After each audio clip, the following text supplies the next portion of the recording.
चिट्टा चोला वैसी वे दर्जी खान पियम बन जाए साढ़े दिल दी मर्जी।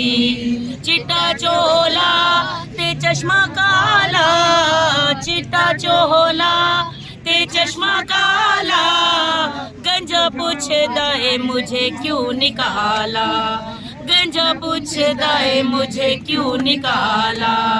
चिट्टा चोले दा बड़ा दोरे, चिट्टे चोले दा बड़ा दोरे, खान दसया वे सारा टबर चोरे, खान दसया वे सारा टबर चोरे। तीवी चोरे पुत्र भी चोरे, तीवी चोरे पुत्र भी चोरे, खान दसया वे सारा टबर चोरे। चिट्टा चोला सीवे दर्जी खान पियम बन जाए साढ़े दिल दी मर्जी।